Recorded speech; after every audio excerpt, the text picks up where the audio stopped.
I've never liked Tuesdays. When I was a kid, Tuesdays were extra math classes. In college, they were the hardest lectures. And now every Tuesday started with my weekly report to management. This Tuesday was no exception, except that it was even worse than usual. The market was feverish for the third week.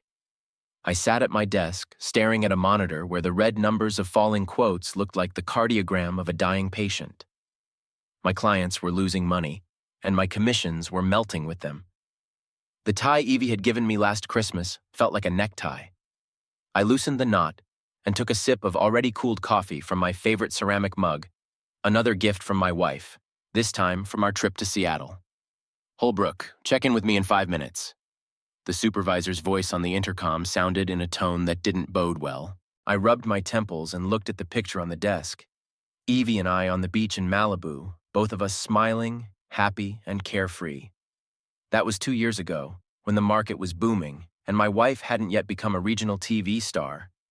The chief's office smelled of expensive tobacco and disappointment. Mr. Benson, a heavy-set man in his 60s, looked at me over gold-rimmed glasses. "Garrett, I've looked over your numbers for the last quarter. Frankly, I'm concerned." "Sir, the market is difficult right now. You see what's happening with the technology sector?" "Everyone sees what's happening to the technology sector, Garrett. The question is, what are you doing to protect your clients' portfolios?" I spent the next 20 minutes listening to a lecture on diversification and risk management as if I were a freshman in an introductory economics class rather than a finance graduate from the University of Pennsylvania. Back at my desk, I pulled out my cell phone. 2 missed calls from Evie and a message. "Honey, call me back when you're free. Important news." I walked out into the empty hallway and dialed her number. Evie answered after the first beep. "Hi, honey. How's your day going?" "Better not ask. What's the news?" "Remember that story about the Venetian Carnival I suggested to the channel a month ago? They approved it. Can you believe it?" I leaned against the wall. Evie was talking fast and excited, like she always did when she was excited about something. "I mean, that's awesome! But the carnival isn't until 6 months from now, is it?" "Yes, but they want a series of reports on Venice's historic sites. And the first shoot is next week. Isn't that great?" I felt something unpleasantly prickle in my chest. Another business trip. They were becoming more frequent lately. "How long this time?" "Just 5 days, honey. I'll be back Sunday night. You'll be okay without me, right?" An ingratiating note appeared in her voice. She knew I wasn't thrilled with her constant traveling, but it was her job, her passion. When I'd met her 6 years ago, Evie had been an aspiring reporter running commentary for City Hall. Now she had her own department and a team of cameramen. "Of course I can handle it. I've got a basketball game with the guys tonight." "Oh, say hi to Leighton and Dex. By the way, why don't we invite them and their wives over for dinner on Saturday when I get back?" "Go ahead. I'll text them." After work, I drove to the familiar basketball court at the park. Leighton, Dexter, and I had played here every Tuesday and Thursday for several years now. We were often joined by the other regulars on the court, and it made for a full 3-on-3 game. Leighton was already there, tall and nondescript, wearing his unchanged Portland Trail Blazers jersey. His sports store was only 2 blocks away. "Hey, broker, how's it going on Wall Street?" He tried a three-pointer, but the ball didn't even make it to the hoop. "Everything's going to hell." I caught the ball and made an accurate shot. "Where's Dex?" "Stuck in a meeting with a client. Said he'd be here in about 20 minutes. We started warming up, catching up on the ball and the news. Leighton talked about his plans to open a second store in a nearby neighborhood. His business was growing despite the general downturn in the economy. "What about Evie? Haven't seen her in a while," he asked, wiping sweat from his forehead. "She's flying out again, now to Venice." "Cool. Taking you with her?" I shook my head. "Work trip, and I'm not really in the mood for a vacation right now." Dexter approached the site, as impeccable as ever even in his athletic uniform. As a successful architect, he couldn't afford to look sloppy even while playing basketball. "Sorry I'm late, gentlemen. This client wants to build something between the Taj Mahal and a shopping mall." We laughed and started the game. On the court, all problems receded into the background. There was just ball, ring, and movement. I loved these evenings for their simplicity and sincerity, for the opportunity to just be myself and not a financial broker with falling scores. After the game, as is tradition, we stopped by Johnny's on the corner bar. We ordered a beer and some wings. The bartender, who had known us for years, turned on a replay of the basketball game. "Why don't we go fishing this weekend?" Leighton suggested, dipping a wing in the sauce. "My uncle has a cabin on the lake." "I'll pass," Dexter said. "Promised my wife I'd take the kids to the zoo." "What about you, Garrett?" I shook my head. "Need to work on client portfolios. It's really bad." "Hey, we'll get through this." Leighton clapped me on the shoulder. "Markets always recover." I got home around 10. Evie was already in the bedroom, surrounded by unfolded clothes. She was always very meticulous about packing for business trips. "How was the game?" she asked, kissing my cheek. "Fine." Dex surprised everyone with his 3-pointers again. I took a shower and got into bed, watching my wife neatly stack her things in her suitcase. Her red hair glinted copper in the light of the bedside lamp. She was beautiful, my Evie, especially when she was passionate about something. "Don't forget to water the flowers while I'm gone," she said, closing the suitcase. "And feed Byron twice a day. You know how cranky he gets." Byron, our gray British cat, as if hearing his name, jumped on the bed and settled between us. "Don't worry, we'll manage." I scratched the cat behind the ear. "Right, buddy." Evie turned off the light and snuggled up against me. She smelled like jasmine and something subtly familiar, homely. "Love you," she whispered, "and I you." As I fell asleep, I thought about how maybe these business trips weren't such a high price to pay for her happiness and success. After all, everyone should have something different. I have evening basketball games with friends. She has reporting from different parts of the world. I didn't know then that in a few days, that confidence would crumble like a house of cards from one random photo on social media. Evie left early Thursday morning. I didn't go to see her off at the airport. I had an important appointment with a client who was threatening to pick up his briefcase. We said goodbye at home, a quick kiss, the usual "I love you," and the rustle of a suitcase on the parquet. She left a note on the kitchen table written in her neat handwriting. "There's lasagna in the fridge, heated in the oven at 180 degrees. Don't forget Byron. Kisses, your Evie." A pack of stickers with hearts painted on them lay nearby. She always left those before she left. Her first day without her had been a hectic one.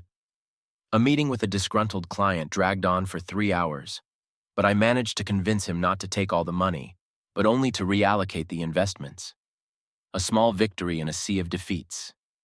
I clung to it like a drowning man to a straw.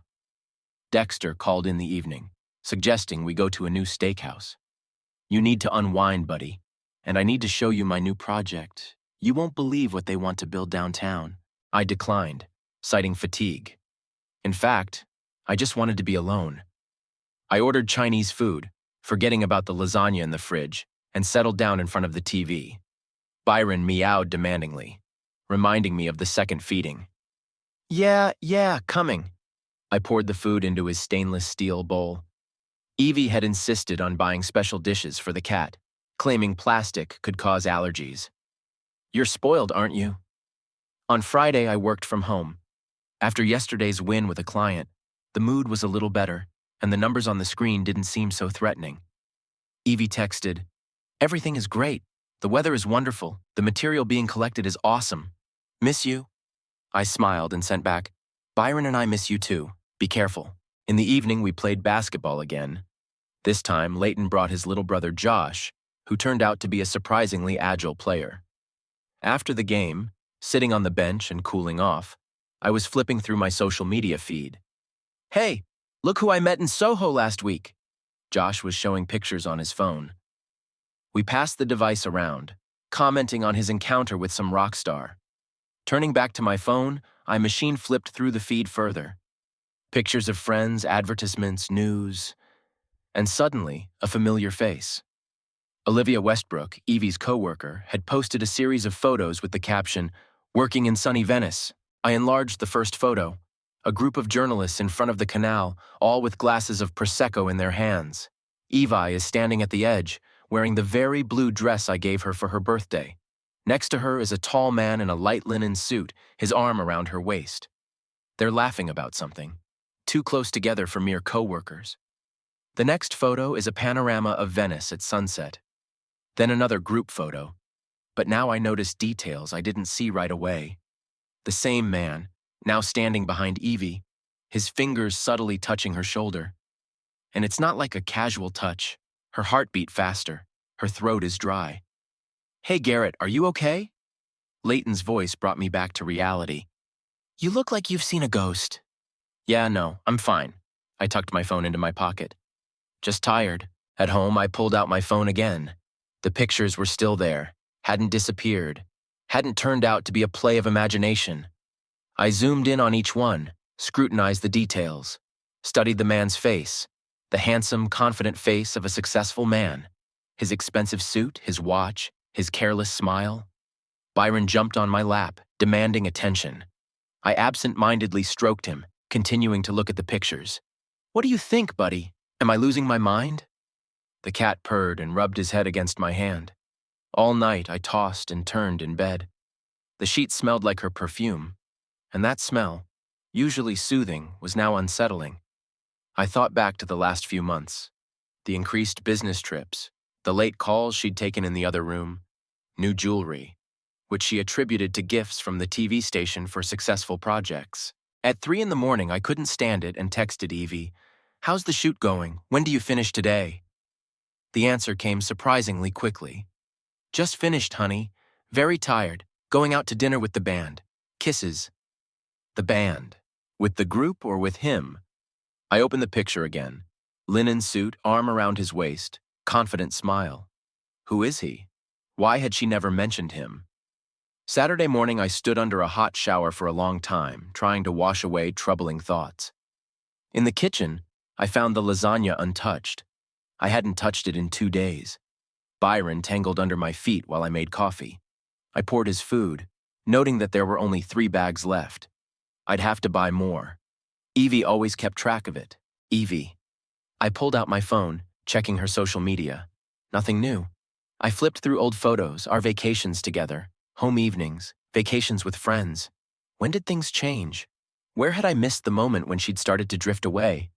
Leighton called, "We're meeting on the set in an hour, you okay?" "Not today, buddy. Got some work to do." "Saturday? Come on, you need to unwind." "Next time." I spent the afternoon going through Evie's photos and messages from the past few months, looking for hints, signs, something I might have missed before. Several times I started to write her a message with a direct question, but erased it before sending it. In the evening, I decided to check out her work YouTube channel.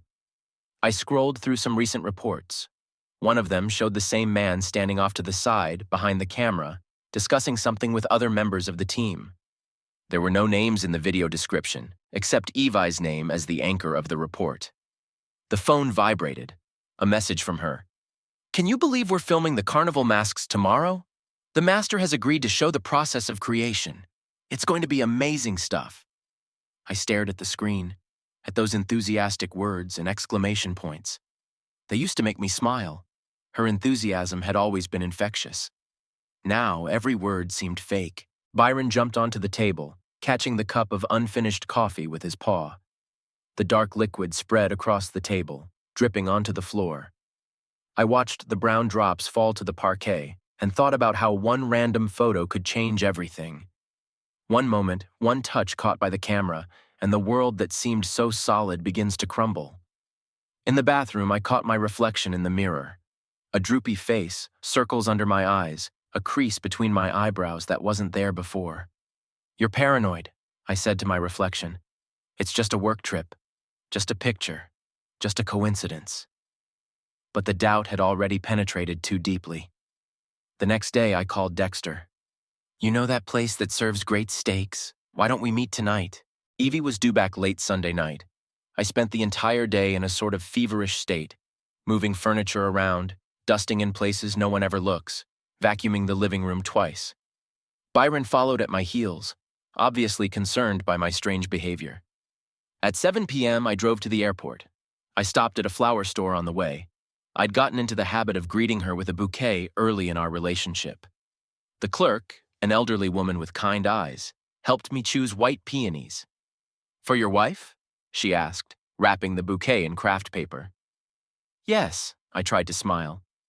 "Coming back from a business trip. Lucky her to have such an attentive husband." I remained silent, paid, and walked out. In the car, I put the bouquet on the passenger seat where Evie usually sat. The white petals seemed inappropriately clean. The arrivals hall was crowded. I watched the board. The flight from Venice was arriving on schedule. I sat down in one of the plastic seats, placing the bouquet on my lap. The peonies were a little wilted. One petal fell on the gray floor. People passed by. Tired tourists with suitcases, businessmen with leather briefcases, families with children. They all blended into one motley stream, but I looked into each face as if expecting to see that man in the linen suit. The board blinked. "Flight has arrived." I stood up, smoothed the non-existent creases in my shirt.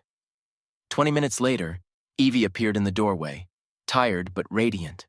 Her red hair was gathered into a bun, a new silk scarf around her neck that I hadn't seen before. "Honey!" She rushed to me, hugged me, nuzzled her nose into my neck. She smelled like an airplane, coffee, and something subtly foreign. "You brought flowers? I missed you." I helped her with her suitcase, and we walked to the parking lot. Evie chattered on and on, about the shoot, about the carnival mask maker, about the incredible views of Venice. I nodded, smiling in all the right places, but inside I clenched at every word she said. "And this is a present for you." She pulled a small box out of her bag. "Open it." Inside lay an exquisite hand-painted Venetian carnival mask. A master made it especially for us. See the pattern? It's a symbol of loyalty and love. The mask stared at me with empty eye sockets. I gripped the steering wheel tighter. "It's beautiful," I said. "Thank you." At home, Evie rushed first to Byron, who greeted her with a loud meow. "My little one, did you miss me? Did Daddy take good care of you?" I busied myself with the suitcase while she fiddled with the cat. I opened it, started pulling things out. The same blue sundress lay on top, neatly folded. "Honey, I'm awfully tired. Why don't we take a bath together?" Evie came up behind him, put her arm around his shoulders. "Sure, I'll go get some water." In the tub, I sat on the rim, watching the water level rise. We hadn't taken a bath together in months. There was always some reason: tiredness, rushing, work. Why today? Evie came in, already wrapped in a towel. In the light of the lamp, I could see the slight tan on her shoulders. "Been spending a lot of time outside?" I asked, trying to keep my voice casual. "Yes, the weather has been wonderful. We've been trying to shoot as much on location as possible." "We? Who's the we?" She slid into the water, rested her head on my chest. I mechanically stroked her shoulders as she talked about the ancient buildings and narrow streets of Venice. Was there a big crew? The usual: cameraman, sound engineer, producer. You know how it is. "Is the producer new? I thought I saw an unfamiliar face in the last few reports." She tensed up a little. Or was it just me? "Yeah, that's Reed Callahan. He was recently transferred from the New York office. Very experienced." "Reed Callahan. He has a name now." "How's he doing?" "Fine. Professional at what he does." She reached for the shampoo. "Can you help me wash my hair?" I massaged her scalp like I'd done hundreds of times before. Her hair slid between my fingers, and I remembered the first time I'd seen her. She was interviewing my then boss, and her red curls glistened in the light of the TV spotlights. "You know, I've seen pictures." The words came out on their own. "On Olivia's Instagram." Evie froze for a second, then turned to me. "What kind of pictures?" "The group ones. All of you with your glasses in front of the canal." "Oh, those. Yes, we were celebrating the successful start of filming. It's tradition to spend the first night in a new place with the whole crew." Her eyes looked straight and honest. Not a shadow of embarrassment or guilt. "It's just that Reed guy. He was standing pretty close to you." Evie laughed, lightly and casually. "Honey, are you jealous? Of Reed? I mean, he's married with 2 kids. And besides, in pictures like this, everyone's standing close. You have to fit everyone in the frame." She kissed me, wet, warm lips. "You're my only man, and I love only you." I wanted to believe her. I really did. But something inside resisted, clawing at my chest from the inside out. At night, I couldn't sleep for a long time. Evie breathed peacefully beside me, sometimes frowning a little in her sleep. A new scarf hung on the back of the chair, an expensive, obviously designer scarf. How much did it cost, I wondered. And did she really buy it herself? In the morning, I woke up earlier than usual. Evie was still asleep. I looked at her face in the morning light, so familiar and suddenly foreign. I remembered how she'd explained about Reed. Married, 2 kids. How did she know such details about the new producer? In the kitchen, making coffee, I heard the sound of an incoming message. Evie's phone was on the table. She never put a password on it. She thought it was a sign of mistrust. The screen lit up. Olivia, deleted those photos like you asked. But you know that? The continued message disappeared over the edge of the screen. I stood frozen with the coffee pot in my hand and watched the screen go out. The coffee escaped. The smell of burning filled the kitchen. Is something burnt? Evie walked into the kitchen, wrapped in my robe. Honey, are you okay? Yeah. I poured the ruined coffee into the sink. Just brooding. She came over, hugging me from behind. About what? About work. It's a tough time. It'll get better. She kissed my cheek. Do you want me to make you breakfast? I watched her pull groceries out of the fridge, deftly cracking eggs, humming something to herself. It was the same as always, all familiar and normal. But then why was Olivia deleting the pictures? And what was at the end of that message? By the way, Evie said, placing a plate of scrambled eggs in front of me. I have to leave again on Wednesday for a couple days. Urgent stuff in Boston. I looked at the perfectly cooked omelet and thought about how I'd never again be able to just let her go without question. Monday morning, I couldn't bring myself to go to the office. I called my supervisor and told him I had a cold. My voice did sound hoarse. I'd hardly slept at all the night before.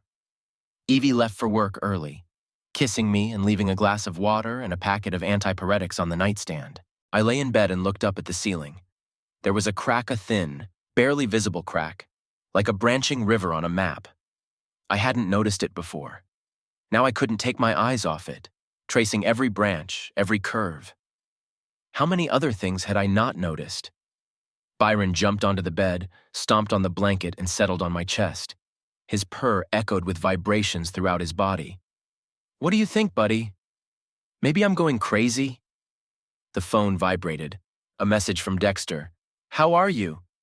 After last night's conversation, I'm worried. Yesterday at the steakhouse, I'd told him almost everything. Almost, but not everything.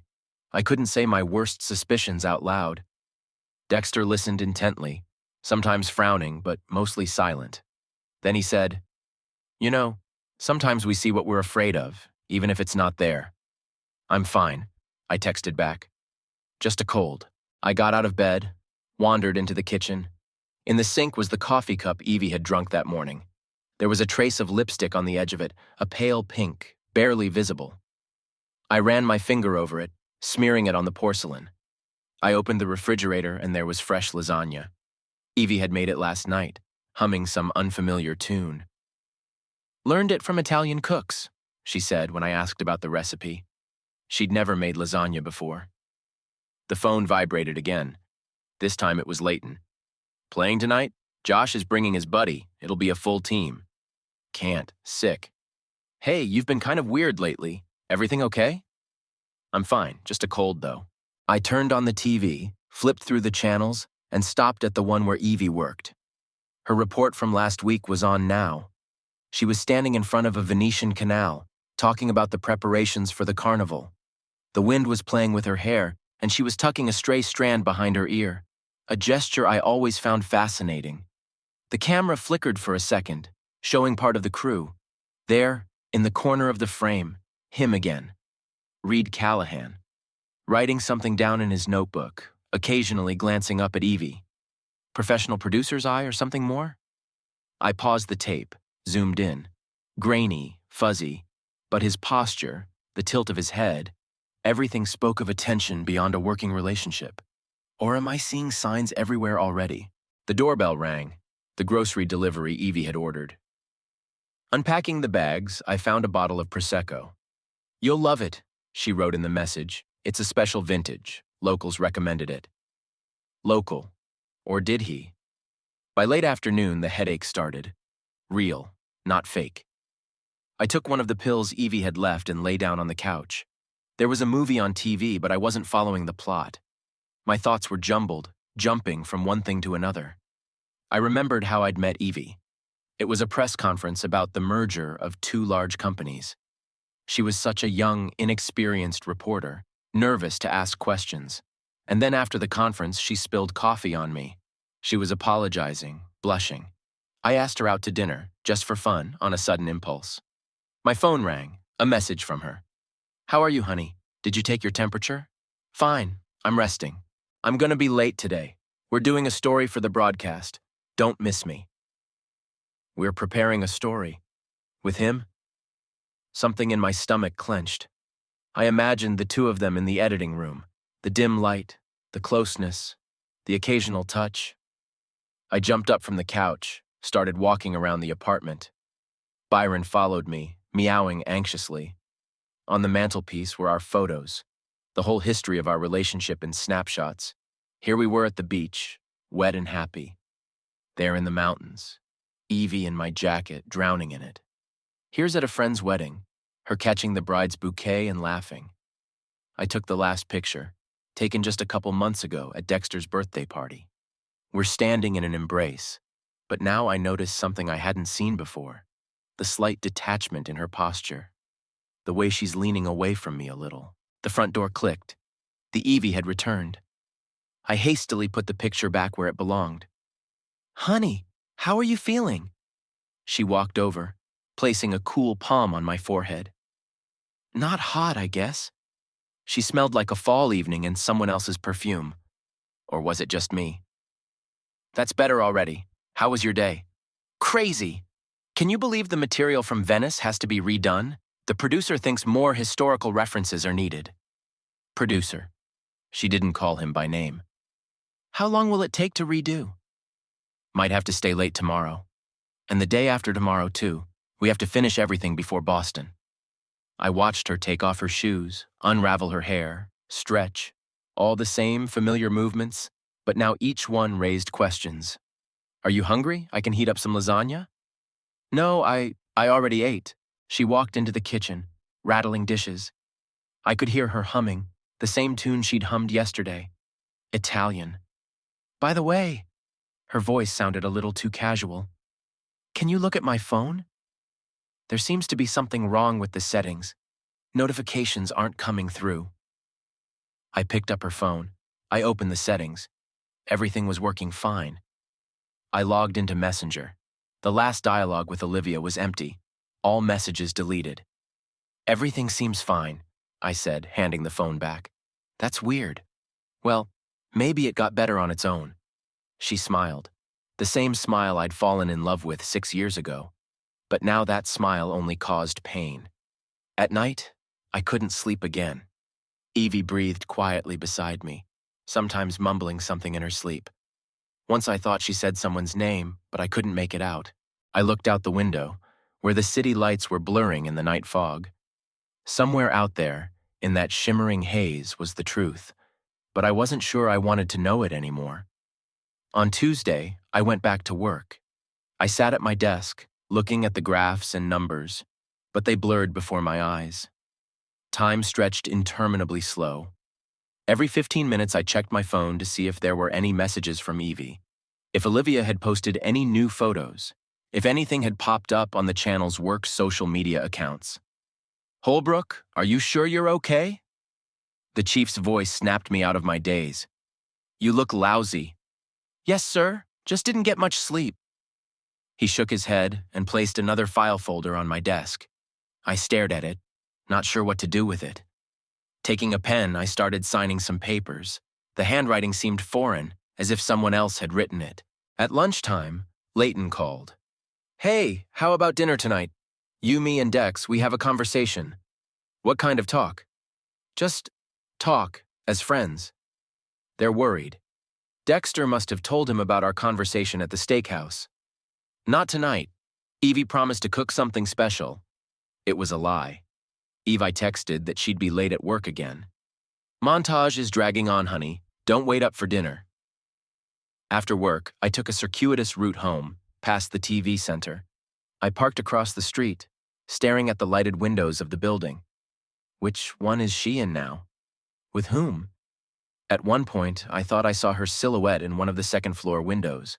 There was someone else standing next to it. They were too close together. I started the car and pulled out of the driveway. Some driver honked at me. I didn't even realize I'd cut him off. The house was quiet and empty.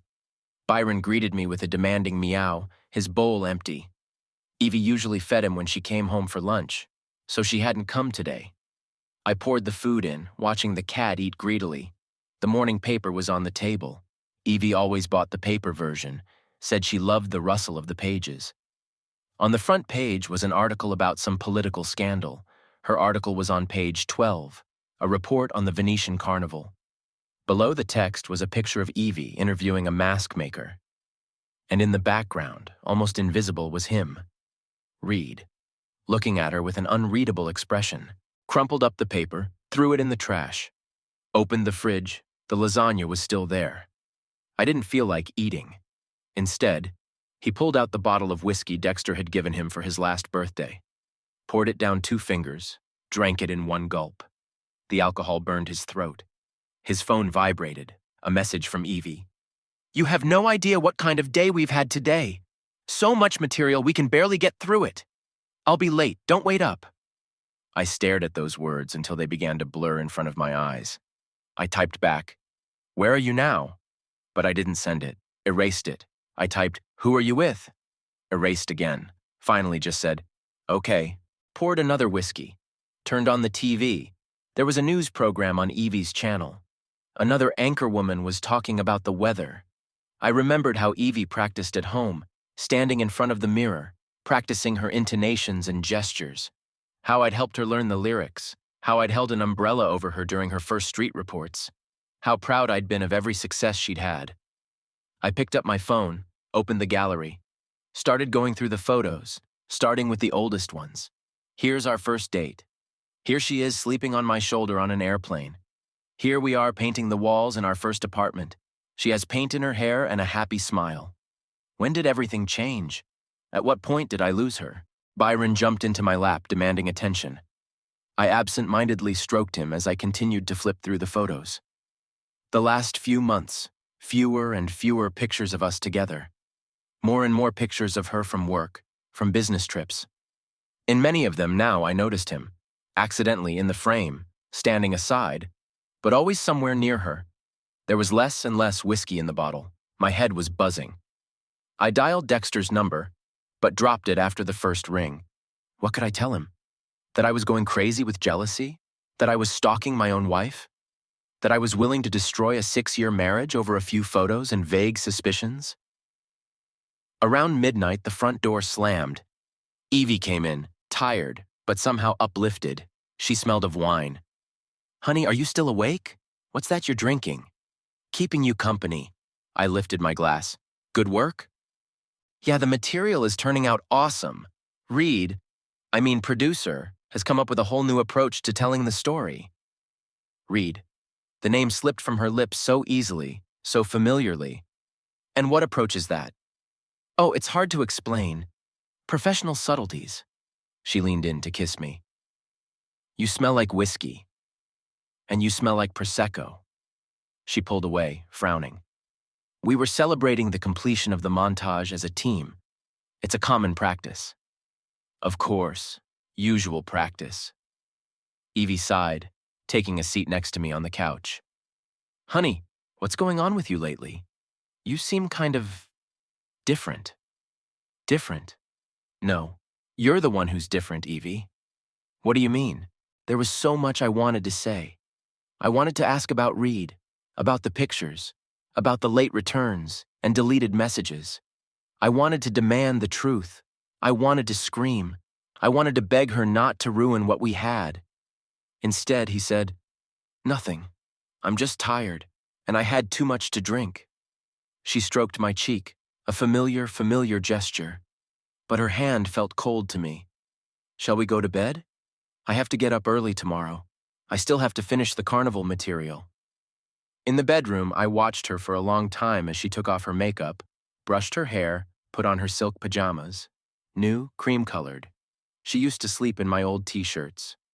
You know, she said, climbing under the covers, after Boston, I'll have a week without traveling. Why don't we go somewhere for the weekend, just you and me? Sure, I turned off the light. Whatever you say. In the darkness, I listened to her breathing change, getting deeper, more even. When she fell asleep, I carefully picked up her phone from the bedside table, unlocked it. There was still no password. I opened the messages. The dialogue with Olivia was empty. No correspondence with Reed at all, though I'd definitely seen his name in her contacts before. In my browser history, just work sites and the weather in Boston for the next week. Too clean, too perfect. I put my phone back down and closed my eyes, but sleep wouldn't come. My mind was spinning with scraps of thoughts, suspicions, memories. Reed in the linen suit, his hand on my wife's waist, his gaze in the newspaper photo, and somewhere in the back of my mind, a determination was brewing. I knew what I would do. I knew I would fly to Venice for her when the time came.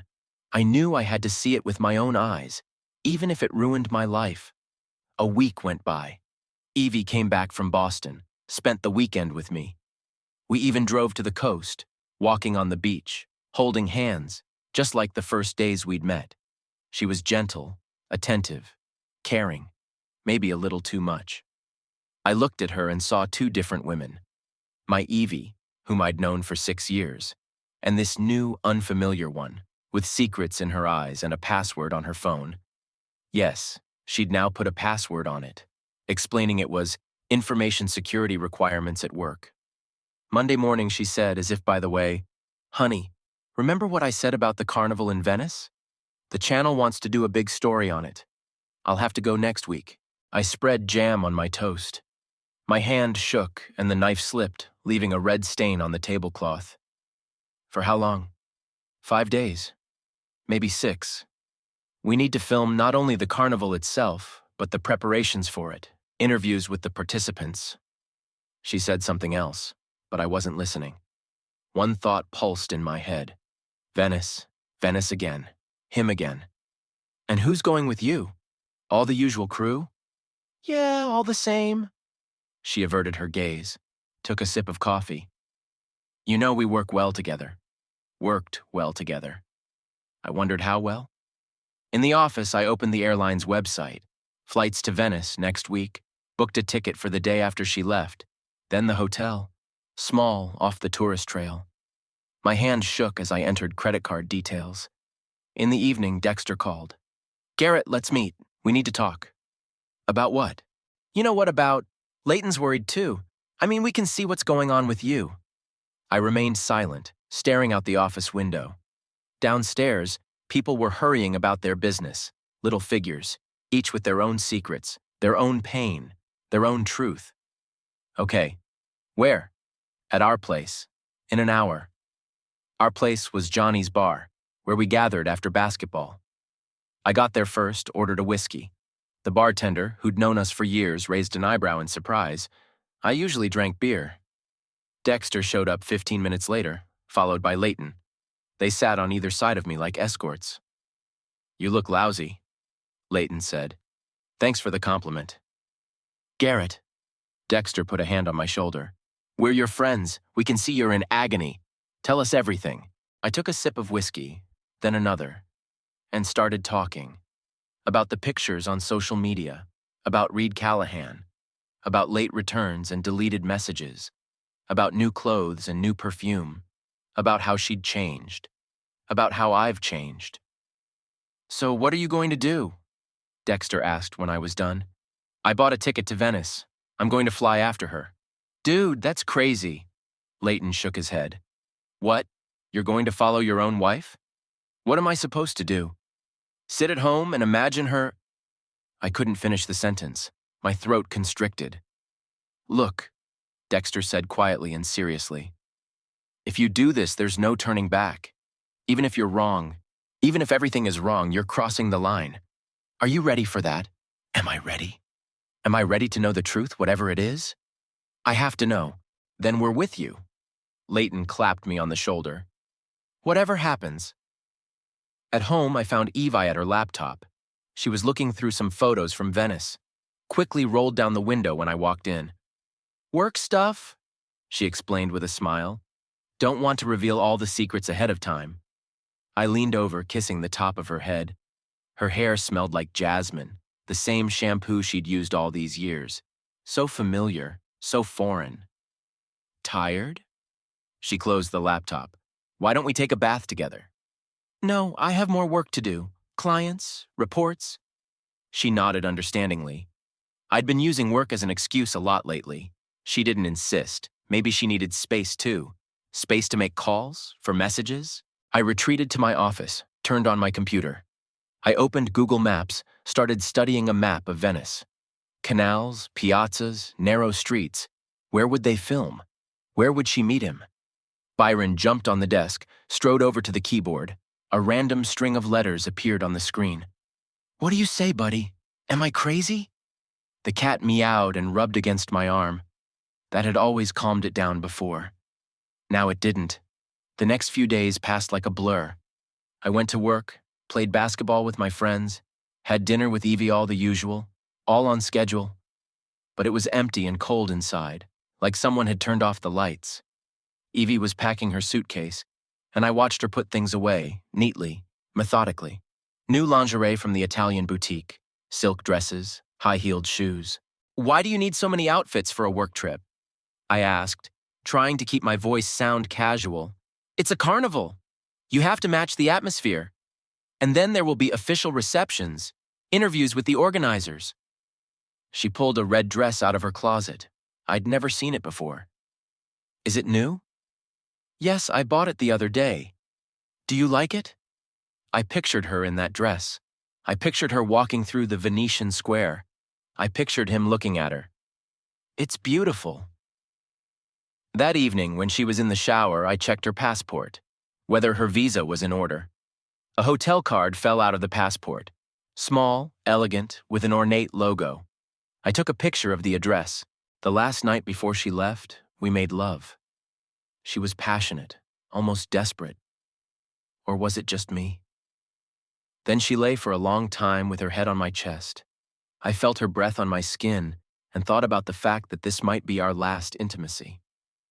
I love you, she whispered, falling asleep. I didn't answer. I couldn't. In the morning, she left for the airport in a cab. I said I had an important meeting with a client. I stood at the window, watching the yellow car drive her away. When the cab disappeared around the corner, I pulled out my phone and checked my ticket. The flight leaves in 24 hours. Hotel booked. Itineraries all set. I called work, told them I was taking a week's vacation, accumulated days that needed to be taken before the end of the year. The boss wasn't happy, but agreed. After all, my performance still left a lot to be desired. All day I wandered around the apartment, going through things, documents, memories. Here are our wedding photos. She's so happy in her white dress. Here's the first article with her signature, which I cut out of the newspaper and framed. Here are the movie tickets from our first date. She kept them in a special box. How much accumulates in 6 years together? How many little things, details, moments, how easily it can all fall apart. In the evening, a message came from her. I had a good flight. The weather is wonderful. Settled in the hotel. Tomorrow we start shooting. Miss you. I looked at her message and felt something inside me snap. I miss you too, I wrote back. Be careful. Byron sat on the windowsill, staring into the darkness outside the window.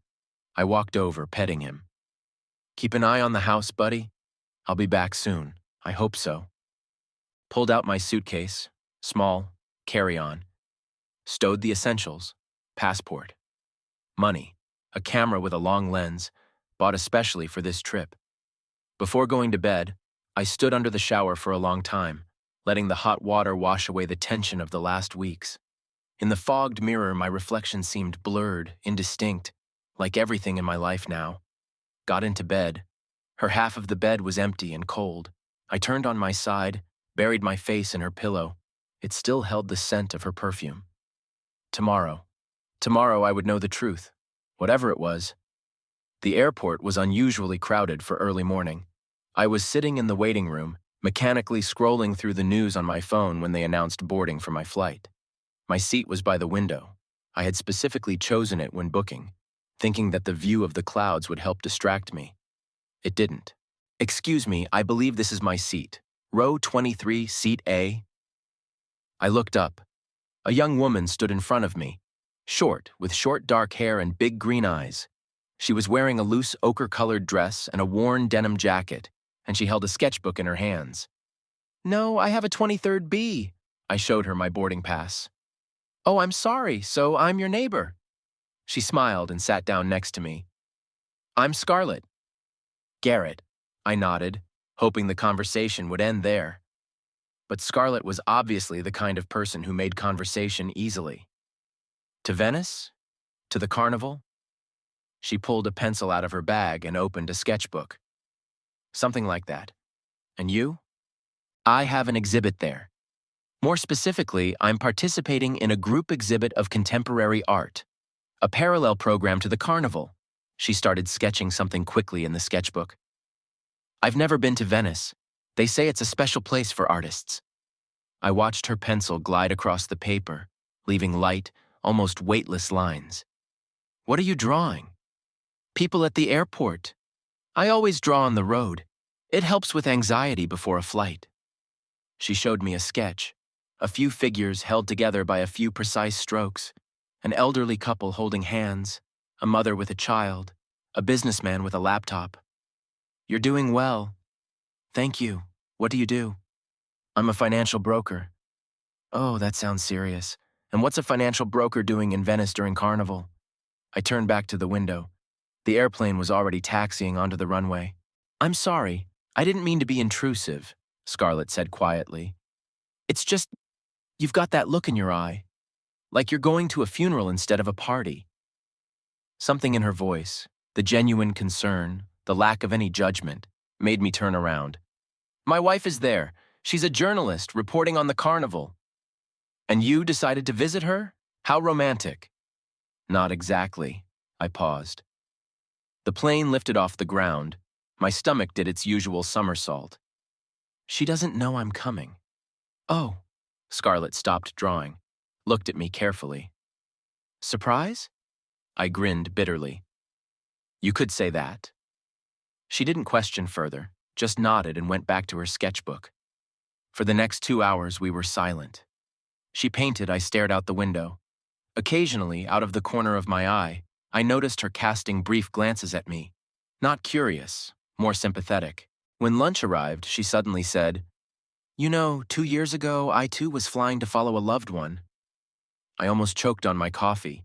"I didn't—" "It's okay, I understand. I really do." She set the album aside. "He was a photographer, traveled a lot. And then I started noticing strange things. New people in his photos, long absences, mysterious phone calls. And how did it end? I caught him with someone else. In Paris, can you imagine? Like some cheap romance novel." She smiled weakly. "Do you know what was the strangest thing?" I felt relieved at that moment. Everything was finally clear. No more suspicions, no more guessing, no more sleepless nights. I was silent, looking at my hands. On my ring finger, my wedding ring glittered dimly. "I'm sorry," Scarlett said.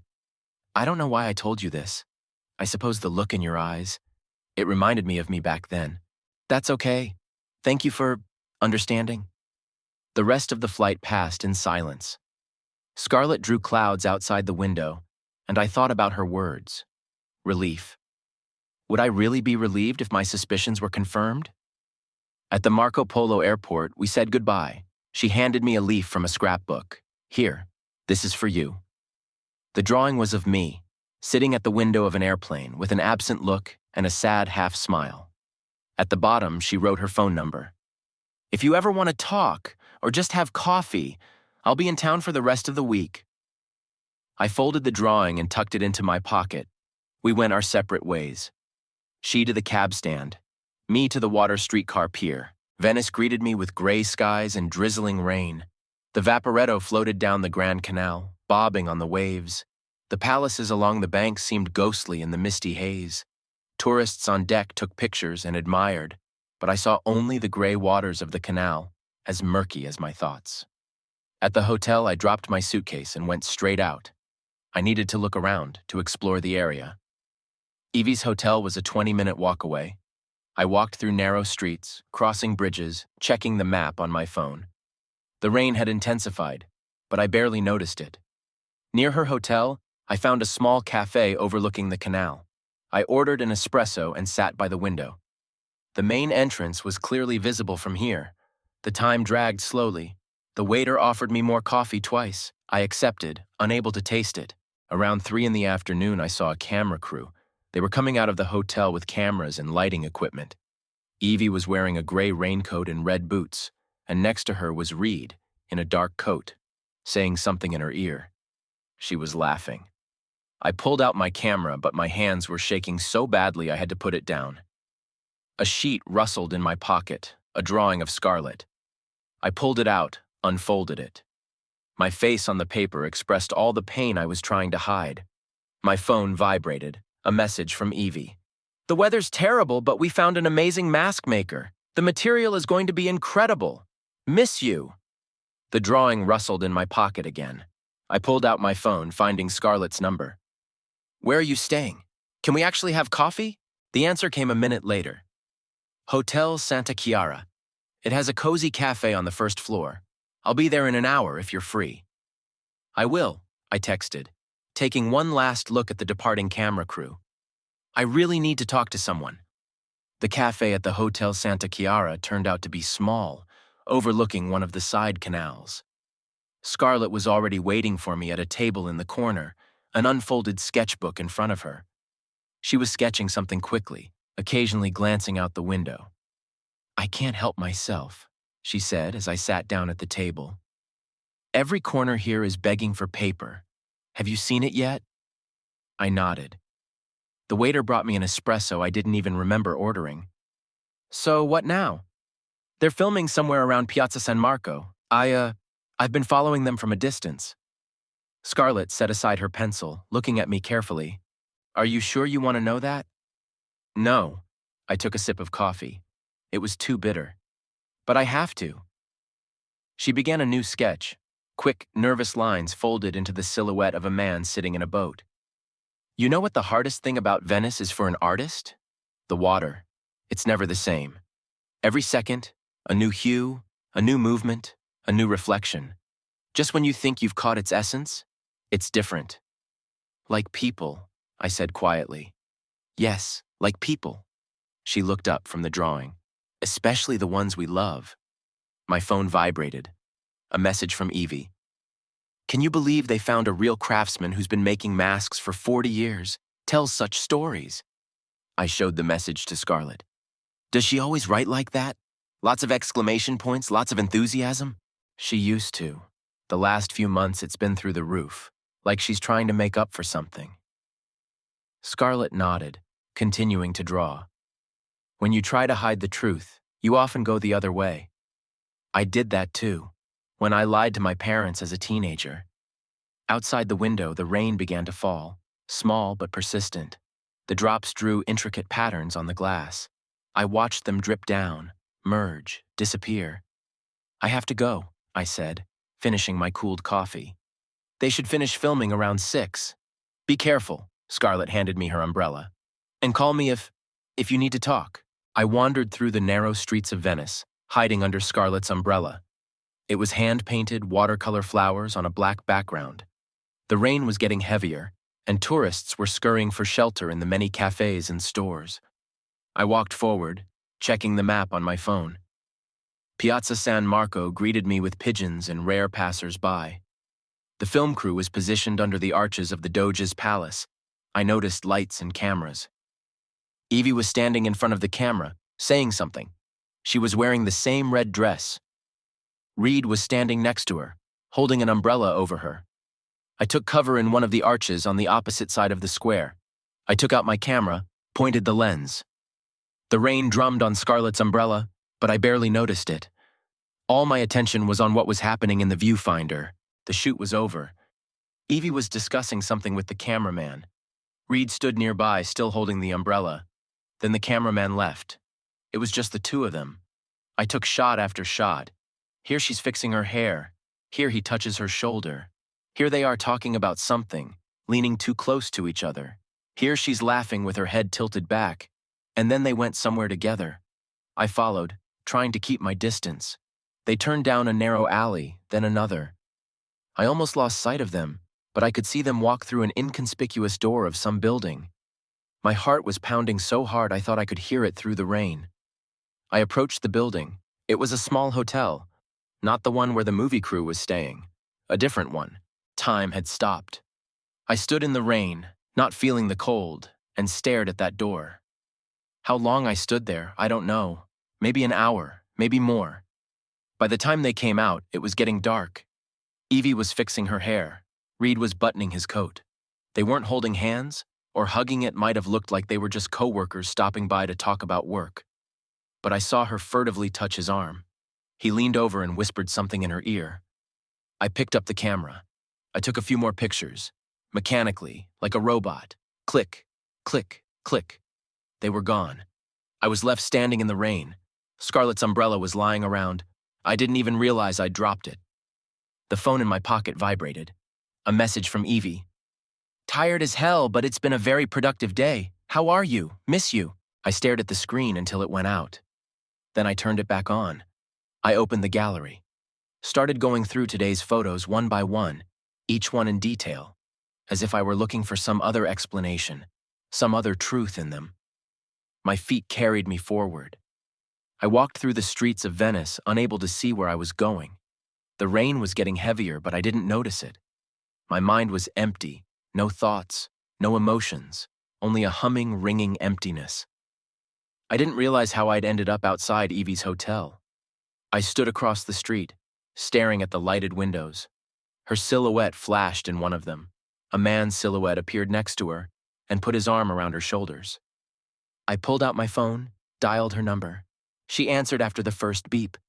Honey, I was just about to call you. Really? My voice sounded strange, like a stranger. Of course. I wanted to tell you how the day went. We found some amazing locations to shoot and, like a little hotel near Piazza San Marco. There was a silence. So deep I could hear her breathing, rapid, intermittent. What? I'm here, Evie, standing in front of your hotel right now, and I saw the whole thing. She walked over to the window. Our gazes met across the street, through the rain, through 6 years of marriage. Garrett? Her voice trembled. I can explain. Don't! I dropped the call. I turned around and walked away. I could hear her screaming behind me. She ran out into the street, calling my name. I didn't turn around.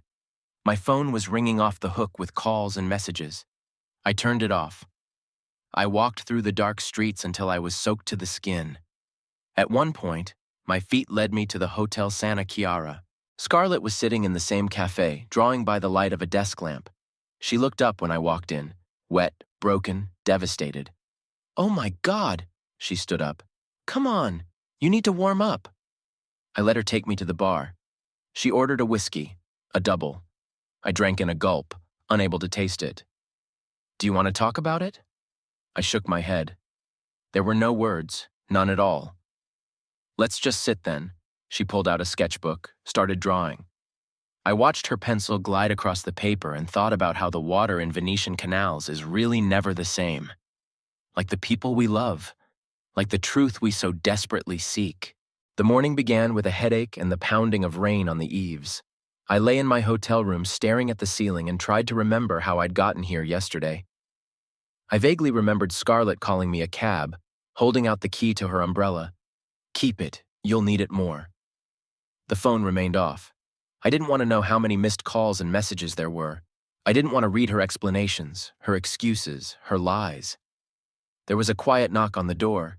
Scarlett stood on the threshold with a tray. Figured you could use some breakfast.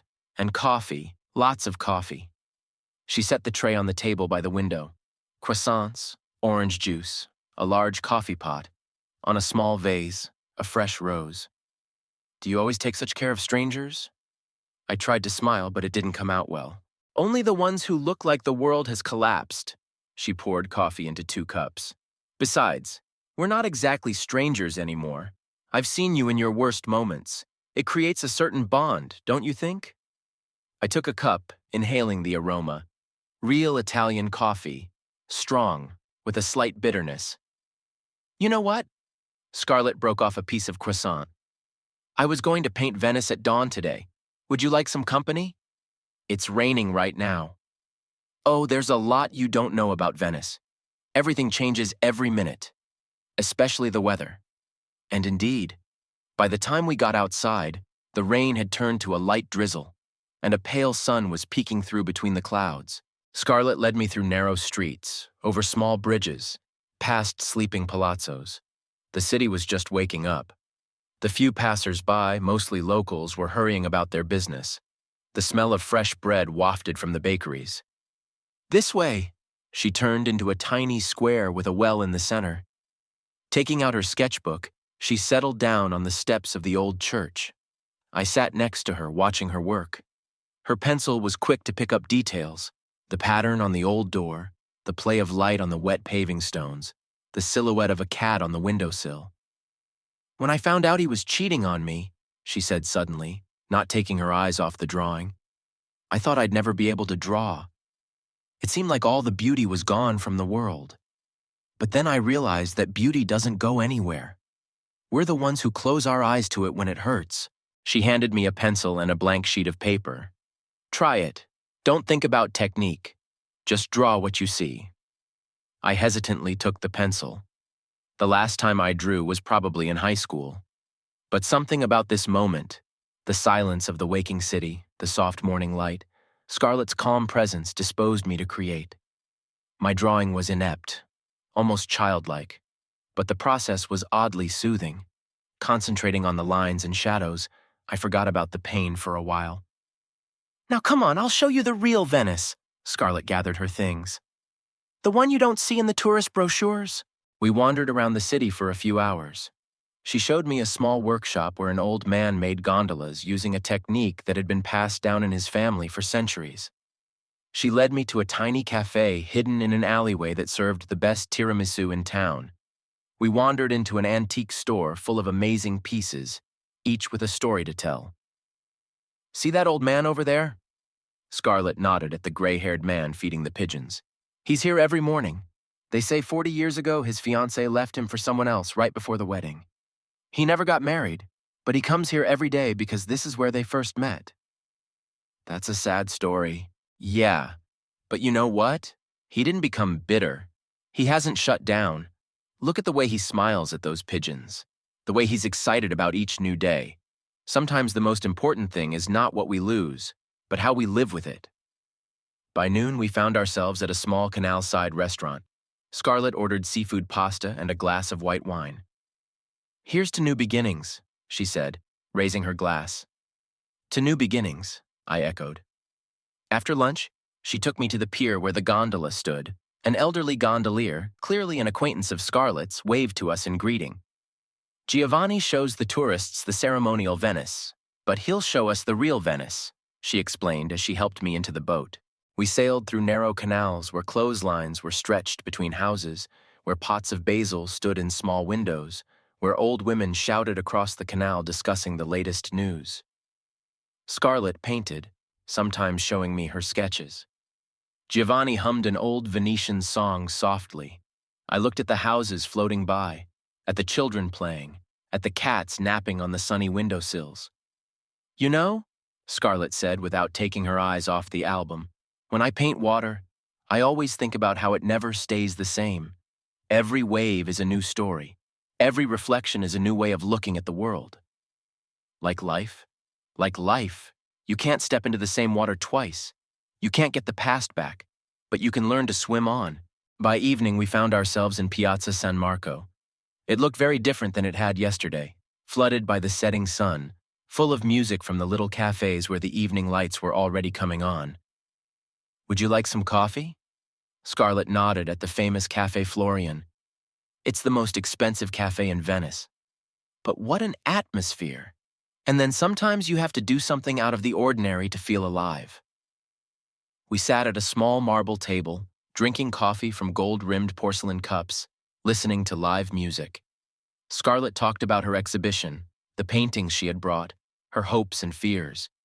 You know what the hardest thing about art is? She ran her finger along the rim of the cup. Opening your soul to strangers, to show them your pain, your joy, your dreams. It's scary. But without it, there's no real art. Like in life? As in life, she smiled. Without the risk of being hurt, there is no real love. Without the risk of loss, there is no real affection. Without the risk of falling, there is no real flight. The sun was setting, coloring the square in pink and gold hues. Tourists were taking pictures against the backdrop of St. Mark's Cathedral. Pigeons were settling in for the night under the arches of the Doge's palace. I have to go. Scarlett gathered her things. Tomorrow is the opening of the exhibition. I need to get ready. Thank you for everything. You're welcome. She held out her scrapbook to me. This is for you, a memento of Venice and of how beauty exists, even when we think the world has fallen apart. I opened the album. There were all the drawings of today, streets, canals, faces of passers-by, and my portrait, no longer the confused and lost one from the airplane, but a different one. I was smiling, looking at the water.